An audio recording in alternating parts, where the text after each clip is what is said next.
Today we have Tracy Maleef, and she is going to talk about decrypting cybersecurity for librarians. Tracy, I'll turn it right over to you. Thanks, Marissa. Hi, everyone. Thanks for joining me today for Decrypting Cybersecurity for Librarians, also known as a very brief introduction to information security. You may already know me as LibrarySherpa, but you can also find me online as InfoSecSherpa. So what I want to share with you today is a broad overview of information security. And what I mean by that is I'm going to keep this low tech and with a research slant that would be useful for librarians and information professionals. So strap in for a jam-packed 15 minutes of learning how to be safe online and understand cybersecurity. So before I begin, I wanted to talk to you about what information security is and what it isn't. So cybersecurity is what I mentioned a few minutes ago, and information security are technically two different things. So InfoSec, as it is lovingly abbreviated, is the overall name for what I'm going to talk about today. Take a look at the graphic here. Many things fall under the heading of InfoSec. Cybersecurity, however, that has that real sexy name that you see and hear most often, but in actuality, it's only really one part of InfoSec. I've heard some established security professionals say that it's okay to use information security and cybersecurity interchangeably, especially when it's for an audience of non-tech types. However, the librarian in me wants to be correct, and what I want you, librarians, to take away from this is that information security is the umbrella that covers many different aspects and disciplines like social engineering and some other things that I'll touch upon briefly today.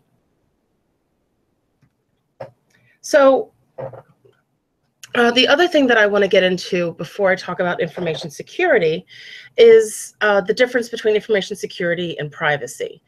So let me tell you what information security is not. It gets a little muddy, so bear with me. InfoSec and privacy are indeed very closely intertwined, but they also deviate at some points with approaches on solving problems and mindsets and principles. That's really the easiest way I can think to explain it. So because of that, I'm going to concentrate on just security today. I'm giving you some resources here on the slide about some groups who can address privacy way better than I can. In particular, I want to point out the Library Freedom Project. Allison Macrina is a rock star librarian and a privacy advocate. You may recall that in September 2015, the Library Freedom Project was instrumental in getting Tor browsers installed at a public library in New Hampshire. For your convenience, I've included a link to that item on the slide. But that's really all I wanted to cover about privacy today, so let's move on. These two words look familiar, right? Breach, hack, feels like we see them in the news every day anymore. Now, technically speaking, these two terms are really different, but they're often used interchangeably. So again, as a librarian to other librarians, I just want to explain the difference to you. So a breach implies that an adversary gained access to a system for an extended period of time, long enough to exfiltrate sensitive information. So think of the EOPM hack, the EOPM breach, Sony, Target, LinkedIn, any of those stories that you've heard in the news lately where information was lost, the DNC. A hack, however, could be anything from exploiting a system and just adding it to a botnet. A botnet, by the way, is also called a web robot or a zombie army. It's basically a network of infected computers that have malware on them that can control your computer. And unfortunately for the University of Michigan, but fortunately for us, there is a white paper that was written about being hacked by the university. The University of Michigan experienced one, I believe, about a year ago. And they wrote about it. So a hack can also mean just defacing a web page. Generally speaking, there's no data lost or not intentionally. And that's what happened at Michigan. So just understand that there is a difference between breach and hack, but they're often used interchangeably. So let's get down to business. I have selected some terminology that you will come across a lot in information security, and I'm going to explain it to you today. So first of all, getting pwned. It's a hacker terminology for pwned, like someone took ownership of your computer, so they own you or they pwned you. It's hacker slang, just know what it means. You don't have to, really look too much into it. But anyway, so number one, we have some hats. There are many different colored hats. Hats meaning the terminologies used how to describe different kinds of hackers. I'm going to keep it simple with black, white, and gray. A black hat is someone who exploits a system for personal or financial gain, aka the villains in our InfoSec drama. White hats use their hacking powers for good, not evil. There is a certification called a CEH, a Certified Ethical Hacker, that one can acquire to prove their skills. And then a gray hat, as a kind of, you can deduce, is somewhere in between, a little bit of good, a little bit of bad, but they're gray hackers. So how do you know if you're hacking a site ethically? It's when you have explicit written consent from the site owner to do so. The magic word is permission. Number 2, and the following terms I'm going to show you all are real headlines to show you how these appear in the news. So I want you to see how these really appear in the real world and what they mean. So number 2, brute force attack. It's a trial and error method of guessing your password. ABC didn't work. Let me try ABCD, and so on. Number 3, you might recognize the letters of DOS as disk operating system, but DOS is denial of service attack. It's a way that hackers can take a website offline so that legitimate users cannot access it. There's a link there to an article where a man attacked the British Airways site. BA lost revenue of €100,000 in about an hour, and the guy hit some other sites as well. At the time of that article, he was on trial for that. Number 4, distributed denial of service attack. Remember when I mentioned the botnet earlier, the zombie army? Well, a DDoS attack would be something like summoning that network of infected systems and telling them to all go after one target at the same time, hence the word distributed, as in the attack is coming from dispersed sources. Number 5, honeypot. Are you familiar with the term catfishing? Well, then you basically understand the gist of a honeypot. Its purpose is to lure someone in, like a hacker, who thinks that a system was left vulnerable, but it's really a trap. Admiral Akbar is right. Read the article I've included about a honeypot that the FBI set up. It's very intriguing. Number 6, keystroke logging. A university library in Canada was hit with a keystroke logging attack. Someone installed malware on all their computers that track the typing, and that's a great way to get people's passwords and other information. So what's malware? Number 7, malware is a contraction of the words malicious software. It means a virus, a worm, spyware, basically anything that could harm your computer that you don't want on there. There's a lot of information about malware. It's a term that you should already know because it is very prevalent in society. Number 8, ransomware, and then Bitcoin. So you may have heard how a lot of hospitals have been hit this past year with ransomware attacks. Like it sounds, it means that hackers take control of your data and will release it when you pay a ransom. That's where Bitcoin comes in. Bitcoin is basically an untraceable digital fund. That hospital in Hollywood that back in, I believe, February paid 40 Bitcoin, or about $17,000 US to get control of their computer system again. That might not seem like a lot of money, but consider there was a case in Kansas in May where attackers demanded $3.4 million. The hospital paid some of it, but then the hackers demanded more money without giving the hospital access to their data back. Now, the official FBI position on ransomware is just to pay it, but many information security professionals disagree. I am not going to weigh in on that. I will just tell you which both sides believe.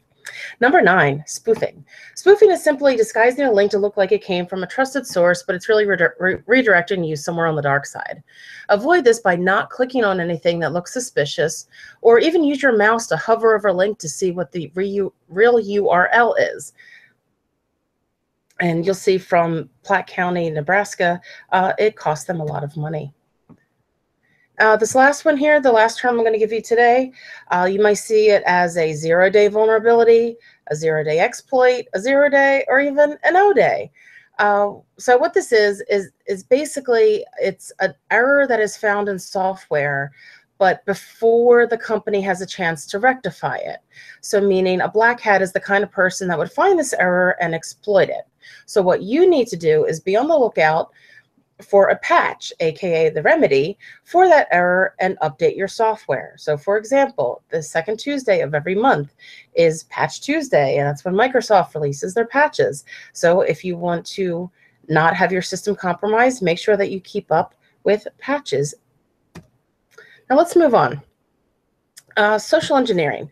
This is something that I really think that librarians need to know a lot about, because it's something that you might come across in the libraries. So the first three are primarily digital based: email, social media, etc. Phishing, spear phishing, whaling. Phishing is the spoofing that I basically just talked about. It's going to be an email that's going to try to get you to click on something, and it's really directing you to malware. Now, spear phishing is going to be something more targeted. It's going to be something that maybe spoofs your Amazon account, or spoofs some other online account that you have, something that's targeted to you. Whaling is a type of spear phishing, but for people of prominence. So maybe the director of the library, or the head of IT for your library, or somebody who has access to something sensitive or valuable. They would be considered a whale. So going after them, it would be called whaling. Another type of social engineering is just simply information gathering. Have you ever had anybody come into the library, ask a lot of questions, maybe about lockup procedures, or disaster drills, or where the money's kept, or things like that, things that talk about your policies and procedures? Sure, they could just be a kind, inquisitive soul, or they could be social engineering you to get information to use it against your establishment. So be mindful about what information you give out, and be mindful of people asking questions. I know as librarians, it's our job to field questions, but in this case, really think about what someone's asking you, and think about if it's something that could be used against you. And number 5 is impersonation.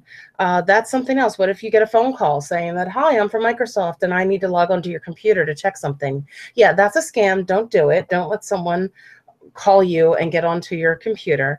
Or they might be impersonating you live. They might say that they have a delivery, but maybe they are information gathering. So again, just be aware of your surroundings and what people are asking you and interacting with you about.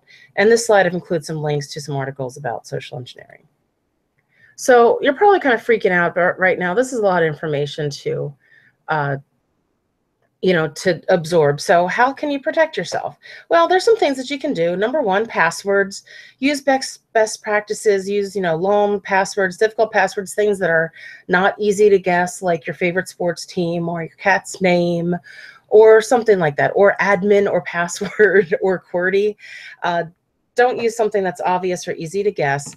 Look into password managers, things that will help you organize difficult passwords. 2-factor authentication. If your library has a social media account, you might want to have 2-factor authentication enabled, so that you need a secondary code to log into the social media, for example, so you don't get hacked and have messages going out as your library that is not you. Number 3, I already mentioned patches. Make sure that your software is up to date. Accept patches and updates. Accept those notices that you receive. If iOS tells you that there's a new, update available, accept it. Things like that. Make sure that your stuff is current and patched. Know the perils of free Wi-Fi. Get to know a VPN. A VPN is a virtual private network. It's a very low, it's a low-cost subscription that is essentially a clean tube that cuts through the dirty internet. It's something that you'd want to have activated on a laptop or a phone if you're using public Wi-Fi. Make sure that the Wi-Fi in your library is secure, and teach your patrons to be wary of using Wi-Fi in open spaces, and don't do things like banking on your Wi-Fi. Make sure they're aware of the risks associated with that. Encryption. If you have a phone, for example, there's a setting that you can go into and encrypt your phone. There are a lot more iOS devices encrypted than Android phones, because so if you have an Android, go into your settings, manually do that. A lot of the iOS just do it automatically. But tell your Android that you want to be encrypted. Use a password to get into your phone each time. And then a shredder. A shredder is a very relatively low cost, maybe $20 to $30 for a solid shredder. You could get somewhere that can also shred a CD-ROM. Why would you want to shred a CD-ROM other than regretting a past music purchase? If you get a CAT scan or an MRI or an X-ray nowadays, a lot of times your medical records will be on that CD-ROM. So that's not something that you just want to throw away in the trash. So you want to make sure that's shredded. So get a shredder that can handle at least one CD-ROM at a time and shred anything that has your information on it that could be used against you. So a shredder is a good way to protect your information. Remember, information security is not just digital. That's why it's not just cybersecurity. Cybersecurity is the online part. Information security is also your physical security, and and social engineering and people coming after you. It's all around us. So lots of safe practices. So because we are librarians and we love data and information, I've included some links here. The one thing I want to point out real quick is Verizon puts out every year a data breach investigations report, also known as the DBIR. And it is like an 80-something page report about all the different breaches and vulnerabilities that happened in the past year in different industries. What's really good is to listen to number 7, the podcast, episode 159 of Defensive Security. They actually walk through the DBIR. So if you're curious, pull up a copy of the DBIR, put on that episode, and just listen through it. So in summary, if you like something, you better put some crypto on it. And I wish I came up with that. But that was actually the great Jesse Irwin, Jesse Saurus Rex on Twitter. And that's a great way to keep your stuff safe. So in 15 minutes, I've spoken very quickly, but I've given you a really broad overview of some terminology, some ways to protect yourself, and some resources. So I have been InfoSecSherpa, Tracy Maleef, and look for me on Twitter. And otherwise, be safe, encrypt yourself before you wreck yourself. Thanks a lot. Thank you, Tracy. And don't forget to tune in to other Urban Librarian Unite Coffee Break webinars. Thank you very much. Have a good day.